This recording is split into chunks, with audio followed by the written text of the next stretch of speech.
Hello friends, welcome to my YouTube channel, The Current Affairs Audiobooks. This channel has been created to provide updated info about various current affairs issues. Hello friends, today we will be discussing about the recently concluded 14th BRICS Summit which was hosted by China. Let us have a look at the background of BRICS. BRICS stands for Brazil, Russia, India, China and South Africa. It is a powerful grouping of the world's leading emerging market countries. The BRICS mechanism was established on 16 June 2009 with the primary goal of promoting peace, security, development and cooperation. BRICS has evolved into a forum for developing countries to engage and deliberate on issues of common concern. The BRICS countries have consistently urged for multilateral reform to make it more representative and inclusive.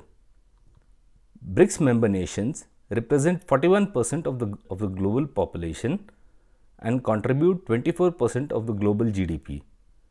They also contribute to 16% of the global trade. Let us have a look at the importance of BRICS. BRICS is seen globally as a grouping whose political interactions could help to alter the shape of the international financial system and global economy. With 41% of the world's population and output, the BRICS grouping has the potential to lead global economic growth. The BRICS Forum was anchored in the belief that its people were pivotal partners in the effort to craft responsive, collective, and inclusive solutions. BRICS members have a common understanding of the causes and consequences of the current global economic crisis and a joint interest in reshaping the global financial architecture. The common interests gives them the potential to translate their interests into reality. BRICS could be increasingly called upon to shoulder global political responsibilities to stabilize the global world order. The BRICS mechanism is not in competition with other mechanisms. It is open, transparent, and inclusive and follows the principle of consensus building. The BRICS mechanism serves as a bridge of communication and exchanges between the developed and the developing countries. What are the drawbacks of the BRICS? There is tension between India and China as China is trying to spread its influence in the subcontinent and also has territorial disputes with India. Unlike the G8, the BRICS members come from the diverse civilizational traditions and have markedly different economic profiles. Let us have a look at the 14th BRICS Summit proper. Prime Minister Modi, at the invitation of the Chinese President Xi Jinping, attended the 14th BRICS Summit hosted by China in a virtual format on 23rd and 24th June 2022. The theme of the 14th BRICS Summit is to foster high-quality BRICS partnership, usher in a new era for global development. The high-level dialogue was chaired by the Chinese President. This was the first such meeting of the leaders since the invasion of Ukraine. BRICS is also mulling to bring more reforms to the multilateral system to allow participation of more nations to boost its inclusivity. The outreach session with a number of BRICS Plus countries will focus on bringing more emerging markets like Turkey, Iran, Indonesia, Bangladesh, Nigeria, Mexico into the multilateral forum. The 14th BRICS Summit focused on intra-BRICS collaboration on subjects including counterterrorism, commerce, traditional medicine, environment, science, technology and innovation, agriculture, and technical and vocational education and training. While discussing terrorism and terror cooperation, the BRICS countries said that only the UN Security Council has the authority for imposing sanctions. On Afghanistan, the BRICS countries called for Afghan authorities to achieve national reconciliation through dialogue and negotiation and to establish a broad-based and inclusive and representative political structure. The Afghan territory must not be used to shelter terrorists or attack any other country. The Beijing Summit Declaration said that BRICS countries recalled their national positions as expressed at the UN over the past few months. The BRICS countries support talks between Russia and Ukraine. Let us have a look at the points which were promulgated by various member nations.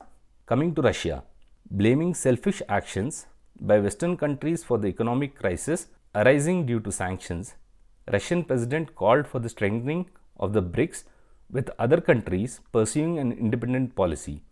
With respect to India, the Prime Minister focused on the importance of BRICS in the post-pandemic global economic recovery. Prime Minister Modi said that the BRICS countries have had a very similar view of the governance of the global economy and hailed practical cooperation in a number of areas, including the new development bank, a satellite agreement, a COVID research and development center set up in South Africa, and the mutual recognition of pharma products, including COVID vaccines and medicines, within BRICS countries.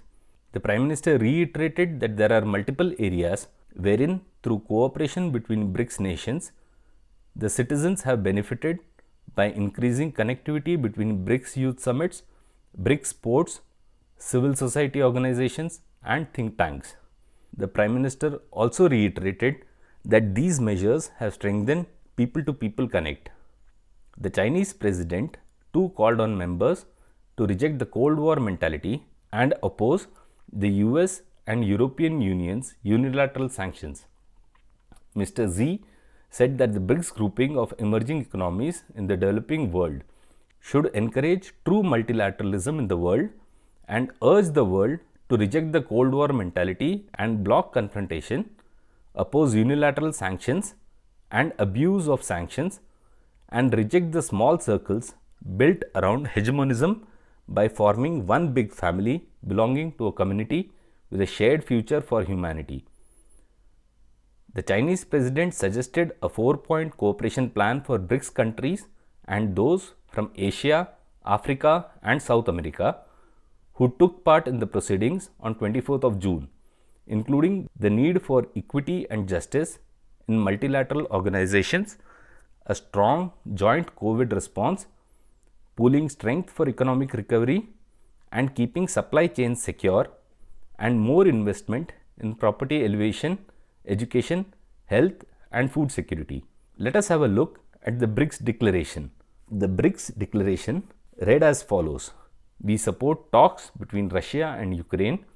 We have also discussed our concerns over the humanitarian situation in and around Ukraine and expressed our support to efforts of the UN Secretary General, UN agencies and ICRC to provide humanitarian assistance in accordance with the principles of humanity, neutrality and impartiality. The BRICS Leaders Summit on 23rd June comes on the back of top security officials of the BRICS nations meeting for an in-depth discussion and reaching a consensus on issues such as strengthening multilateralism and global governance. They also discussed the response to new threats and challenges to national security. The National Security Advisor Mr. Ajit Doval on 23rd June attended the 12th meeting of the BRICS National Security Advisors and High Representatives on National Security. During the meeting, Mr. Doval called for bolstering cooperation against terrorism without any reservation. To conclude, while Prime Minister Modi has held no bilateral talks with Chinese President Xi Jinping since the PLA transgressions in April 2020, India and China have attended several multilateral meetings of the BRICS, the SCO and the G20 together. The Prime Minister also made no mention of cooperation against terrorism in his opening remarks, which is significant given China's decision to block an India-US proposal to designate Lashkar-e-Toiba Deputy Chief Abdul Maki at the UN Security Council last week. Beijing has tightened cooperation with Moscow in the months following the invasion of Ukraine and committed to a no-limits partnership. China, along with the other BRICS nations, has also abstained and voted in support of Russia. China and India have emerged as the biggest buyers of Russian oil and coal, which has been banned by the US, and purchases restricted by the European Union in the past 4 months. What are the gains for India from BRICS? BRICS has significant leverage in various multilateral organizations like the UN, and the World Trade Organization. India's position on issues like climate change, financial rules, and trade rules could benefit from the collective stance of the BRICS. Intra-BRICS market integration could insulate India from the global economic slowdown. The market integration of BRICS could help in increasing trade and foreign investment, thus leveraging the economic power of emerging economies like India. BRICS is seen as a platform for sharing each other's development experience and could also be instrumental in defining new rules for healthcare, education, and patents for the people of the developing countries. With this, we have come to the end of our discussion on the recently concluded 14th BRICS Summit. Please do let me know if you would like to know more about current affairs topics in the comment section. If you like the content, please do like, share and subscribe to my channel. All the best. Jai Hind.